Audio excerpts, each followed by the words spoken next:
She didn't slap him, raise her voice, or cause a scene. She just looked at a black billionaire's outstretched hand and decided he wasn't worth touching. The ballroom inside the Sterling Crown Hotel shimmered beneath golden chandeliers and 20-foot glass walls overlooking downtown Chicago. Crystal glasses clinked softly beneath the sound of a live jazz trio while senators, hedge fund executives, and pharmaceutical elites floated across the marble floor wrapped in tailored tuxedos and silk gowns that probably cost more than most Americans made in a month. It was the kind of room built on invisible rules. Old money, old networks, old power.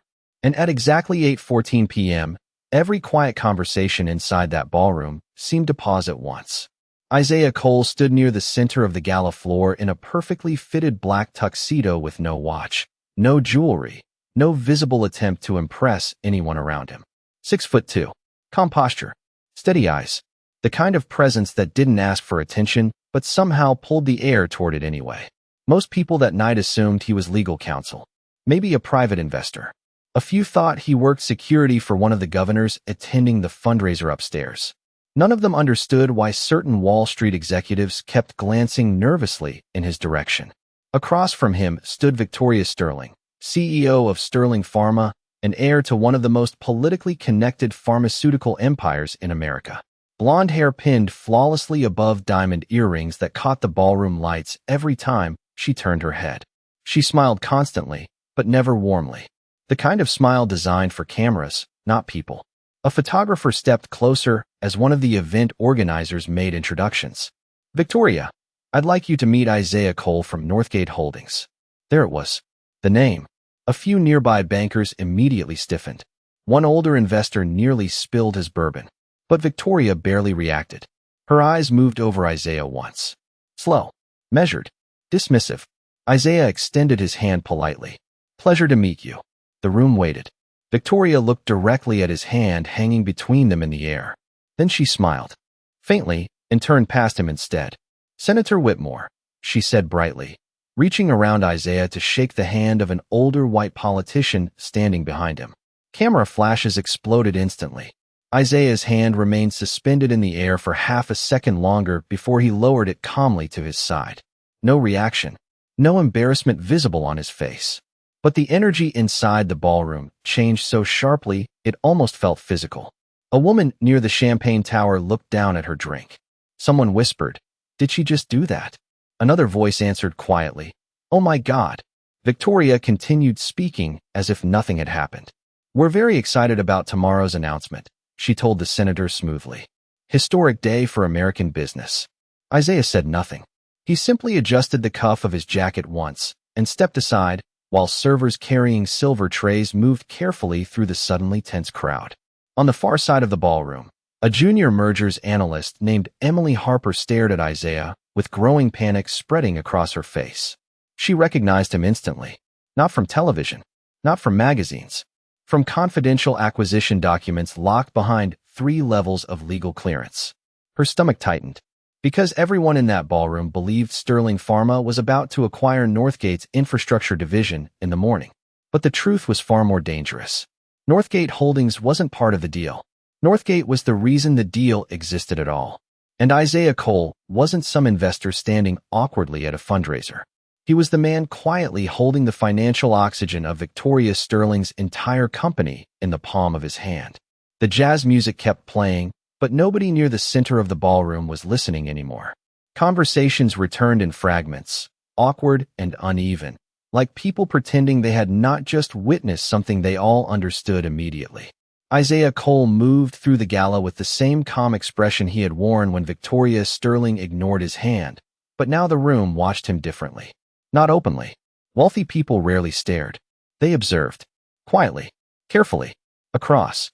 The marble floor, waiters in white gloves floated between clusters of executives discussing market forecasts, political donations, and merger rumors worth billions of dollars. Yet Isaiah walked alone through all of it without a single person from his own company beside him. No assistant. No bodyguard. No entourage announcing importance before he spoke. That was intentional. Isaiah had spent 20 years learning how powerful rooms behaved when they thought a black man did not belong inside them. Near the northern balcony overlooking the Chicago River, Two investment bankers lowered their voices as he passed. "Who is that guy?" One whispered. "No idea," the other answered. "Maybe legal." A woman standing beside them glanced toward Isaiah and smirked lightly. Victoria clearly did not think he mattered. But 50 feet away, an older hedge fund founder named Leonard Graves stopped speaking entirely when Isaiah crossed his line of sight. Leonard's glass froze halfway to his mouth. The color drained slightly from his face before he quickly looked away. Emily Harper noticed that too. She stood near one of the towering floral arrangements, gripping her tablet tighter against her chest, while panic spread through her thoughts faster every minute. 26 years old, junior mergers analyst, Northwestern graduate, smart enough to recognize disaster before everyone else in the room even realized there was danger. She had seen Isaiah's name dozens of times in confidential documents connected to the Sterling merger, not as a partner, not as a consultant, as leverage. Northgate Holdings controlled the private debt structure stabilizing Sterling Pharma's expansion into Europe. If Northgate withdrew support, the merger collapsed instantly. Worse than that, the company's stock would crater before opening bell. Emily looked toward Victoria, laughing comfortably beside senators and media executives near the center stage. She still had no idea. Isaiah reached one of the bars near the ballroom windows and ordered bourbon quietly. "2 fingers," he said calmly. The bartender nodded, suddenly nervous after reading the subtle tension spreading across the gala. Isaiah thanked him politely and stood alone, overlooking the city lights below. Chicago glowed cold and silver beneath the glass walls while snow drifted softly outside over Michigan Avenue. A younger private equity associate approached the bar beside him and leaned closer to another guest. "You know what this is really about?" he whispered. "Victoria hates these diversity billionaire types. She thinks they are manufactured by media attention." Isaiah heard every word. His expression never changed. He simply lifted the bourbon glass once and took a slow sip. Across the ballroom, Victoria finally looked toward him again. Not with guilt, not even curiosity, just dismissal, like someone checking whether an inconvenience had left the room yet. Then she turned back toward the cameras, smiling beside a white governor discussing pharmaceutical innovation grants. Emily felt her stomach tighten harder, because the dangerous part was not the insult anymore. It was Isaiah's silence afterward. Powerful people usually defended their pride quickly. They raised their voices. They reacted emotionally. Isaiah did neither. He watched, calculated, waited, and near the ballroom entrance, 3 attorneys wearing dark suits had quietly arrived within the last 10 minutes. None of them approached Isaiah directly. They simply stood near the walls checking their phones while messages began moving silently through New York, Chicago, and London financial circles at almost the exact same time. By 8:42 p.m., the ballroom no longer felt elegant. It felt unstable. Not openly. Nothing dramatic had happened on the surface. The jazz trio still played near the stage. Champagne still flowed across silver trays.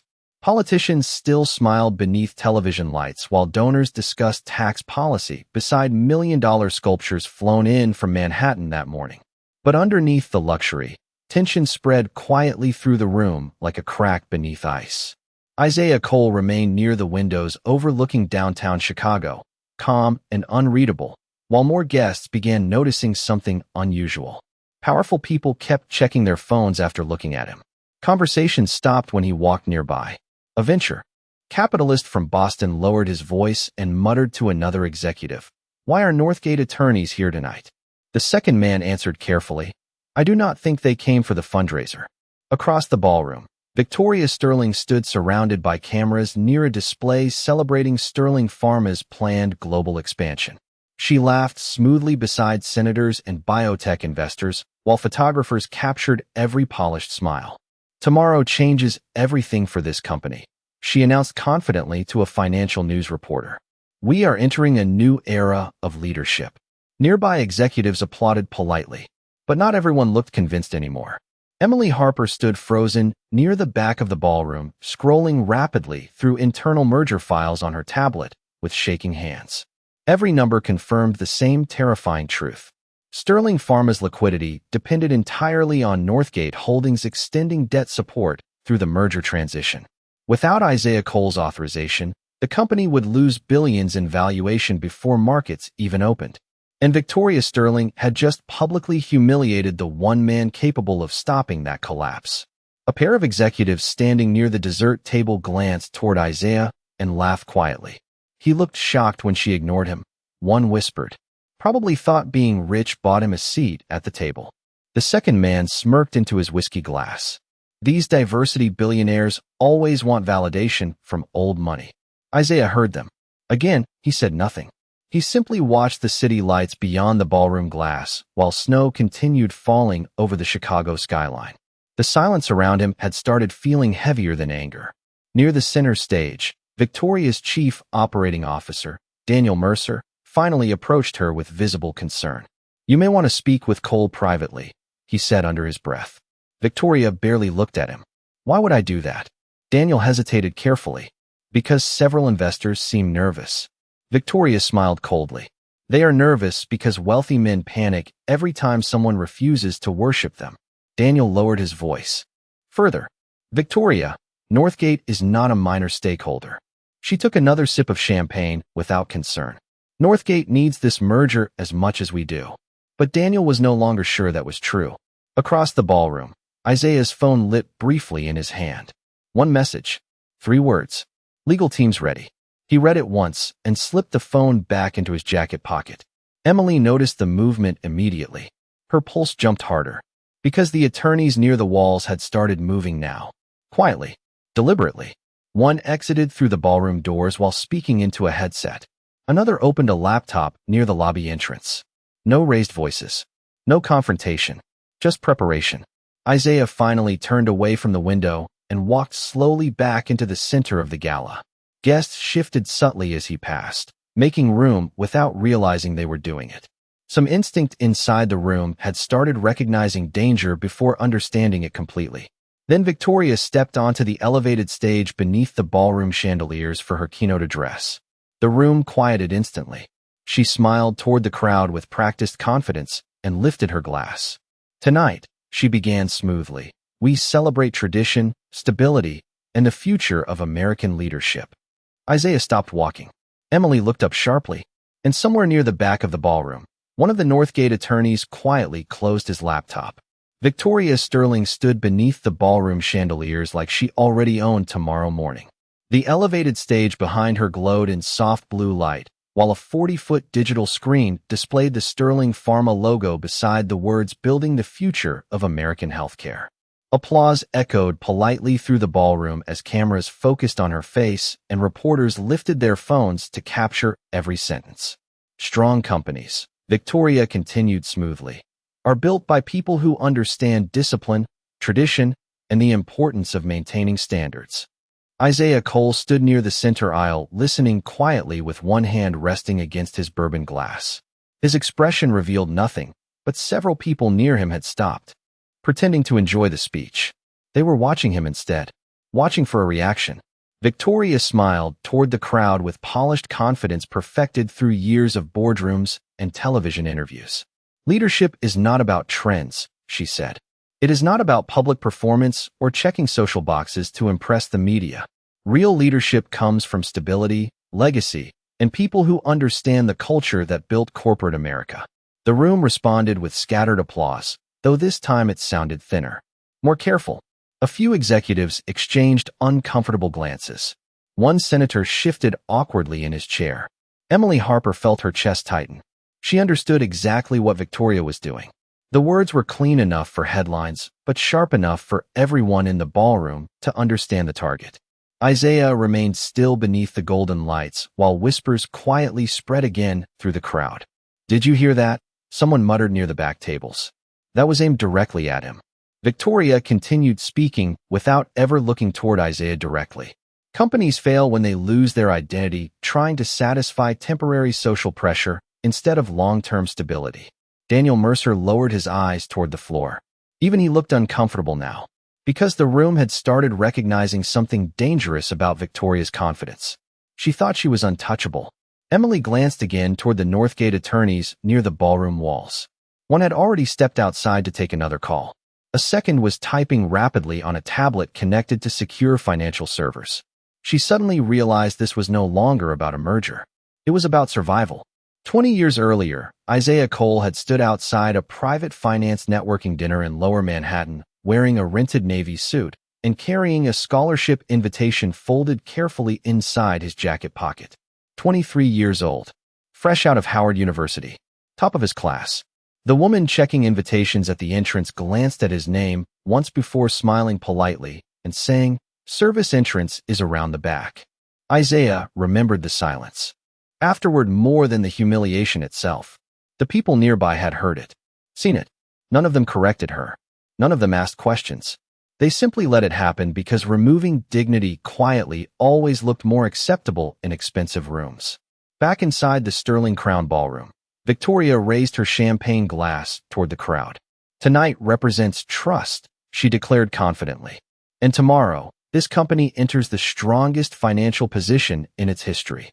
Emily almost dropped her tablet hearing that sentence, because the numbers she had seen 30 minutes earlier said the exact opposite. Without Northgate's backing, Sterling Pharma was exposed to catastrophic debt pressure before sunrise. Isaiah finally moved for the first time since Victoria's speech began. Slowly, calmly, he placed the unfinished bourbon glass onto a passing silver tray and adjusted the cuff of his tuxedo once. Then he reached into his jacket pocket and removed his phone. No anger, no dramatic expression, just quiet focus. Emily watched him unlock the screen and type 6 words. "Terminate exposure." Effective immediately. Her stomach dropped instantly, because less than 10 seconds later, phones began vibrating across the ballroom almost all at once. The first phone vibrated near the front tables beside the governor's. Then another near the investor lounge. Then 6 more across the ballroom almost simultaneously. At first, nobody reacted openly. Wealthy people were trained never to panic in public. They checked screens discreetly, lowered their voices, smiled while bad news arrived. But within less than 30 seconds, the energy inside the Sterling Crown Hotel shifted so sharply that even the waitstaff began noticing it. Victoria Sterling remained on stage beneath the chandeliers, still smiling through applause that had started fading unevenly around the room. "Innovation," she continued confidently, "requires decisive leadership and partners who understand long-term vision." But fewer people were listening now. Several executives near the stage had already stepped aside to answer calls quietly. One board member from Sterling Pharma stood abruptly from his table after, reading something on his phone, and walked toward the ballroom exit without a word. Daniel Mercer noticed immediately. So did Victoria. Her smile tightened slightly for the first time all evening. Across the room, Isaiah Cole stood perfectly calm while another message appeared on his screen. "Initial withdrawal confirmed. London responding." He typed only one reply. "Proceed." Emily Harper felt her pulse hammering in her ears. Around her, fragments of conversation started breaking apart beneath the polished atmosphere. "Wait, Northgate just froze the bridge financing. No, that cannot be right. Call New York right now. Why would they do this tonight?" One investor looked toward Isaiah with growing disbelief. "Oh my God," he whispered softly. "This is retaliation." But Isaiah never raised his voice, never confronted Victoria publicly. That was what unsettled the room most. Everything happening felt controlled, precise, like watching a building crack from the inside before anyone heard the collapse. Near the ballroom stage, Victoria finally glanced down at her own phone as another vibration interrupted her speech. Her expression barely changed at first. Then the color shifted slightly in her face. Daniel stepped closer immediately. "Victoria," he said quietly, "we need to step off stage." She ignored him and looked back toward the crowd. "As I was saying," she continued, though her rhythm had changed now, "Sterling Pharma remains positioned stronger than ever entering tomorrow's market." Another phone buzzed beside the press tables. Then another. A CNBC correspondent frowned sharply while reading an alert crossing her screen. One sentence. "Northgate Holdings suspends strategic exposure to Sterling Pharma pending review." The reporter looked up toward Isaiah instantly. Across the ballroom, whispers spread faster now. "Pending review? This merger is dead." "No. If Northgate pulls out, the debt structure implodes." Emily finally moved. She crossed the ballroom quickly toward Daniel Mercer while trying to steady her breathing. "Daniel," she whispered urgently once she reached him, "we have a problem." He looked at her face and immediately understood this was no longer minor. "How bad?" Emily swallowed hard. If Northgate terminates support tonight, we lose liquidity coverage before market open. Daniel stared at her. How much exposure? Her voice dropped lower. Potentially 2.4 billion. The words landed like ice between them. On stage, Victoria finished her speech to scattered applause that now sounded hollow and distracted. Several guests barely clapped at all. Others were already leaving the ballroom quietly while talking into phones with expressions growing more tense by the minute. Isaiah finally began walking again through the center of the gala. Slow, composed, untouchable. Conversations stopped as he passed. Some guests stepped aside instinctively now. Not because he demanded space, because the room had finally started understanding who held power there all along. Near the ballroom entrance, one of the Northgate attorneys approached Isaiah carefully and handed him a tablet displaying rapidly falling pre-market projections from overseas trading desks. Isaiah scanned the numbers once without emotion. Then he handed the tablet back calmly and looked toward Victoria Sterling standing frozen beneath the stage lights while her executives whispered around her in panic. For the first time all night, she looked directly at him without arrogance. And Isaiah Cole simply held her gaze the same way he had held out his hand earlier that evening. Steady, silent, unmoved. By 9:17 p.m., the ballroom looked beautiful from a distance and completely broken up close. The chandeliers still glowed gold across polished marble floors. The jazz trio still played near the stage like nothing had changed. But now clusters of executives stood in tense circles whispering over glowing phone screens, while reporters quietly stepped away to make calls into live financial broadcasts. Every few seconds another guest left the ballroom entirely. Nobody announced why. They simply disappeared through the doors with tightened expressions and urgent voices. Victoria Sterling stepped down from the stage at last, her champagne untouched now, her confidence visibly thinning beneath the pressure closing around her from every direction. Get New York on. The line. She snapped quietly to Daniel Mercer as they crossed toward a private hallway near the ballroom entrance. They are already on the line, Daniel answered carefully while holding his phone against his ear. And they are asking why Northgate froze exposure without warning. Victoria stopped walking. Because this is negotiation pressure, she said sharply. Isaiah Cole is making a statement. But Daniel no longer believed that either. Across the ballroom, Isaiah stood near the balcony windows speaking calmly with one of the Northgate attorneys. No dramatic gestures, no visible anger, just low voices and measured decisions. The attorney handed him updated market data from London and Frankfurt. Overnight futures were already reacting. Sterling Pharma shares had started sliding in international trading before American markets even opened. Isaiah looked over the numbers once and nodded. Continue liquidating secondary exposure, he said quietly. No exceptions. The attorney hesitated only slightly.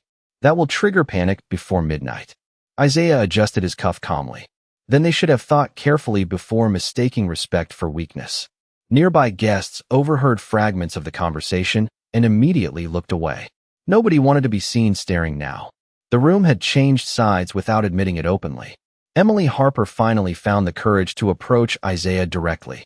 Her heels clicked softly against the marble as she crossed the ballroom, carrying her tablet against her chest like armor. Mr. Cole, she said carefully once she reached him. Isaiah turned toward her calmly. Emily Harper, he said before she could introduce herself. Her eyes widened slightly. You know who I am? Isaiah gave a faint nod. You flagged inconsistencies in Sterling's debt ratios 3 months ago.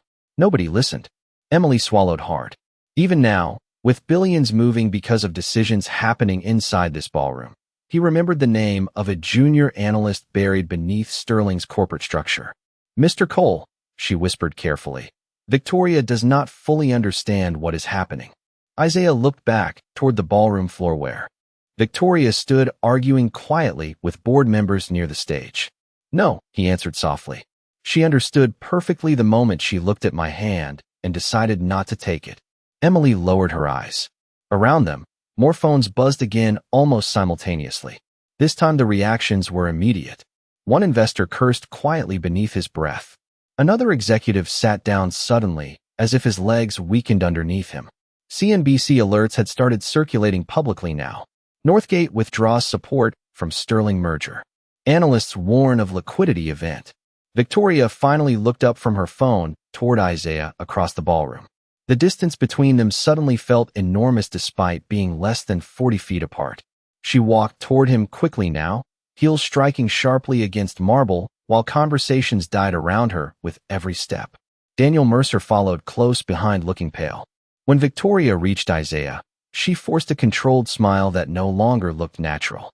"Isaiah," she said carefully, "perhaps we should speak privately." The ballroom became almost silent around them. Isaiah studied her calmly for several seconds before answering. "Now you want to shake my hand?" Victoria's expression tightened instantly. Daniel looked down at the floor. Several nearby guests froze completely, pretending not to listen while hearing every word. Isaiah stepped slightly closer, still composed, still quiet, his voice low enough that people had to lean in mentally to catch it. "You rejected my hand in public," he said calmly. "Tomorrow morning, Wall Street rejects your company." The silence after Isaiah Cole spoke lasted less than 5 seconds, but inside the Sterling Crown ballroom it felt endless. Nobody moved. Nobody touched their drinks. Even the jazz trio near the stage had stopped playing without realizing it.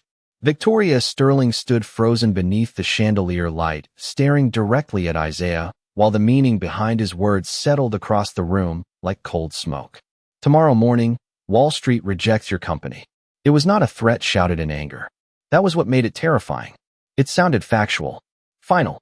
Around them, executives who had spent their entire careers hiding emotions suddenly looked exposed beneath the pressure tightening across the ballroom. Daniel Mercer stepped closer to Victoria and lowered his voice urgently. "We need to contain this now." Victoria kept her eyes locked on Isaiah.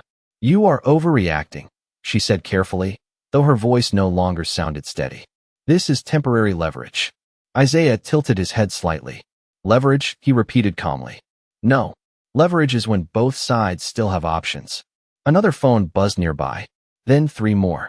A venture capital partner near the back of the ballroom looked down at his screen and immediately muttered a curse beneath his breath. International financial media had picked up the story now. Pre-market concerns surround Sterling Pharma after Northgate withdrawal. Analysts warn of major credit instability. Emily Harper watched Victoria's face carefully and realized the exact moment fear finally arrived. Not anger. Fear. Because Victoria had spent years operating inside rooms where money protected her from consequences. But tonight, the consequences were already moving faster than reputation could stop them. One of Sterling Pharma's board members hurried toward Daniel, holding a phone tightly against his chest.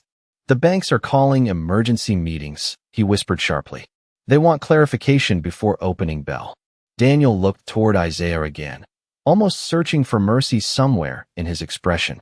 There was none, only calm. Isaiah turned slightly as another Northgate attorney approached him carrying updated numbers from Singapore trading desks. "Overseas exposure accelerating faster than projected," the attorney said quietly. "Institutional investors are starting to pull back." Isaiah nodded once. "Maintain the timeline." Victoria finally stepped forward again. "Isaiah," she said carefully, forcing composure back into her voice, "this does not need to become public." A few nearby guests exchanged stunned looks hearing her tone change so dramatically. Less than an hour earlier, she had treated him like an inconvenience, standing in the wrong room. Now she sounded like someone negotiating during a storm she could no longer control. Isaiah looked at her for several long seconds before answering softly. "Public," he said. "Victoria, you made it public the moment you decided dignity was optional." The words hit harder than shouting ever could have. Nearby executives lowered their eyes instinctively. Across the ballroom, one reporter quietly began recording audio beneath the tablecloth with her phone. Another guest whispered, "This is over." Victoria crossed her arms tightly now, though it looked less like confidence and more like someone trying to hold herself together. "You are collapsing a company over a misunderstanding." Isaiah's expression remained unreadable. "No," he answered calmly. "I am removing support from people who revealed exactly who they are the moment they believed power protected them." Emily felt chills hearing that sentence because the entire ballroom knew he was right. The insult had not been accidental. It had been instinctive. Isaiah glanced briefly around the room at the executives, donors, senators, and investors now pretending not to watch while absorbing every second. "You know the interesting thing about rooms like this?" he said quietly. People always think discrimination has to sound loud to be dangerous. Nobody spoke. Isaiah adjusted his jacket once more. But sometimes, he continued, it is just a hand left hanging in the air while everyone else decides to stay silent. The ballroom remained completely still. Then suddenly Daniel Mercer's phone rang again.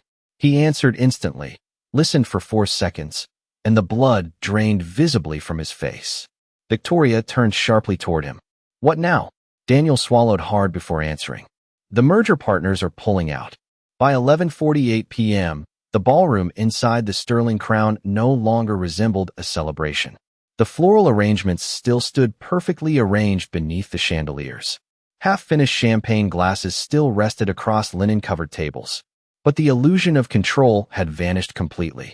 Television screens near the bar now displayed live financial coverage instead of the charity gala logo. Red numbers crawled across the bottom of every broadcast while anchors spoke in sharp, urgent tones about Sterling Pharma's overnight instability. Sources close to Northgate Holdings confirmed the suspension of all strategic financial support, one anchor reported. International investors are already reacting. Around the ballroom, executives who had arrived hours earlier smiling for cameras now looked like passengers realizing their plane had lost altitude. Phones rang continuously. Lawyers moved in and out of private hallways carrying laptops and sealed folders. 2 board members had already left through the service elevator to avoid reporters gathering outside the hotel entrance. Victoria Sterling stood near the center of the ballroom, gripping her phone so tightly her knuckles had turned pale beneath the chandelier light. Get Tokyo back on the line, she snapped toward Daniel Mercer. Tell them this is temporary market panic. Daniel looked exhausted now. Tokyo already suspended negotiations, he answered quietly.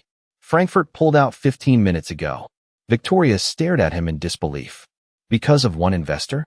Daniel lowered his voice carefully. Isaiah Cole is not one investor. Across the ballroom, Isaiah stood near the windows overlooking Michigan Avenue, watching snow drift slowly across the Chicago skyline. Calm, untouched. A few reporters had started noticing him now, whispering his name into phones while researching Northgate Holdings in real time. One younger journalist looked visibly stunned reading through financial disclosures. He controls all of this, she whispered quietly to another reporter. This entire merger depended on him. Nearby guests overheard the sentence and immediately looked toward Isaiah with completely different eyes than earlier that evening. Not curiosity anymore. Recognition. Emily Harper sat alone at one of the side tables staring at updated projections on her tablet. Every refresh looked worse. Sterling Pharma shares were collapsing across international exchanges before the American market had even opened. Analysts were already using phrases like liquidity crisis and emergency restructuring. One update flashed across her screen in bold letters. Projected market loss exceeds $2.4 billion. Emily closed her eyes briefly. All of it traced back to one moment. One decision. One hand deliberately ignored beneath ballroom lights. Victoria finally crossed the room again toward Isaiah, though this time there was no arrogance left in her posture. Only urgency. Isaiah, she said quietly once she reached him, we can fix this. Isaiah looked at her calmly. Fix what? He asked softly.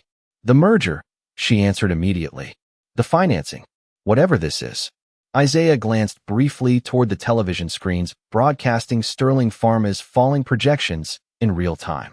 This, he repeated, this is what happens when people mistake exclusion for leadership. Victoria lowered her voice further. I said nothing racist to you. Several nearby executives froze hearing the sentence. Isaiah held her gaze steadily. Exactly, he answered. That is why rooms like this stay dangerous. Silence spread around them again. Isaiah continued quietly. You thought discrimination only counted if someone shouted it across the room. But power does not always humiliate loudly. Victoria looked away for the first time all night. Around them, the ballroom kept unraveling. One Sterling board member removed his company lapel pin before walking out. Another investor canceled interviews with financial media waiting downstairs. Even the jazz musicians had packed their instruments and quietly disappeared hours earlier. The room no longer sounded elegant. It sounded nervous. Isaiah checked the time once on his watchless wrist out of habit before turning toward one of his attorneys. Prepare the morning statement, he said calmly. The attorney nodded immediately. Victoria stepped forward again desperately. You are destroying years of work over a misunderstanding.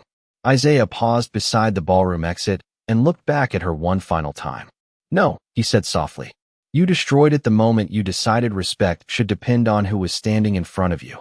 Then he walked out beneath the hotel chandeliers while behind him television screens continued flashing the same headline over and over across every financial network in America. Sterling Pharma projected to lose $2.4 billion overnight.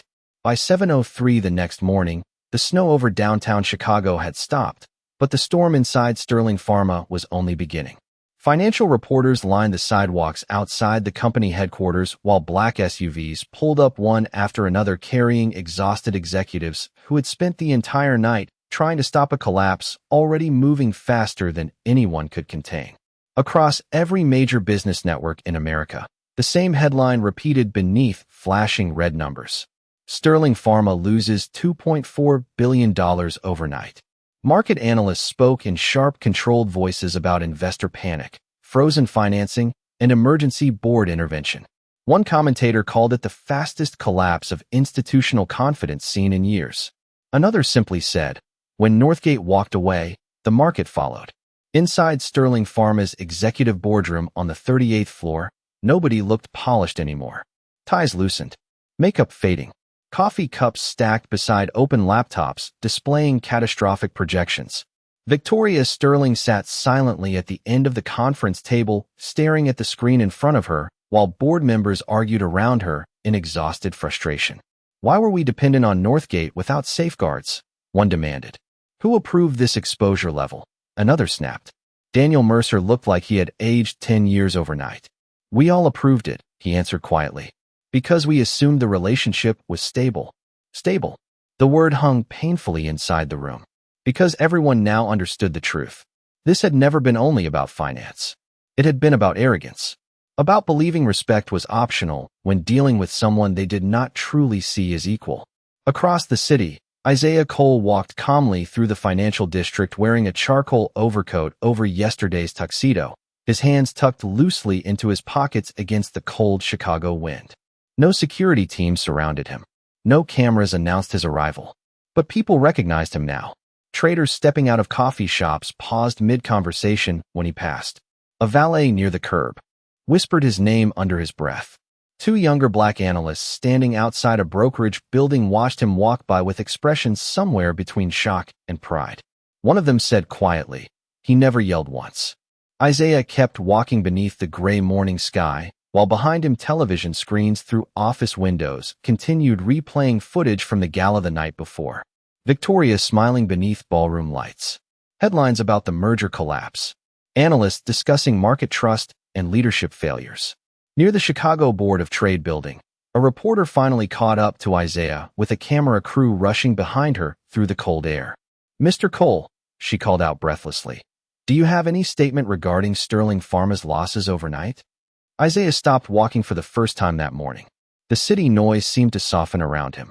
Car horns echoed faintly down the avenue while snow melted slowly along the sidewalks beneath his polished shoes. The reporter held the microphone carefully toward him. Some people are calling this retaliation, she added cautiously. Isaiah looked past the cameras for a moment at the skyline rising above Chicago. Then he answered calmly. No, he said softly. Retaliation is emotional. He looked directly into the camera now, steady and composed in the freezing morning air. This was correction. The reporter remained silent. So did the people gathering nearby listening to him speak. Isaiah continued quietly. Too many powerful people still believe discrimination only matters when it sounds ugly enough for headlines. His voice never rose.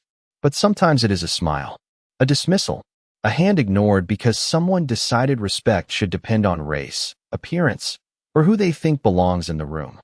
Behind the cameras, even the reporters had stopped moving. Isaiah adjusted his coat once against the wind. Last night was not about money, he said. Money can recover. Markets can recover. But character always reveals itself eventually. The reporter lowered the microphone slightly, listening now instead of chasing a headline. Isaiah gave one final glance toward the Chicago skyline before turning to leave. Then he stopped once more and delivered the sentence people across Wall Street would repeat for weeks afterward. I did not raise my voice, he said calmly. I raised the standard. Then Isaiah Cole walked away through the cold Chicago morning, while behind him an entire financial empire continued collapsing under the weight of a moment that had lasted less than 3 seconds.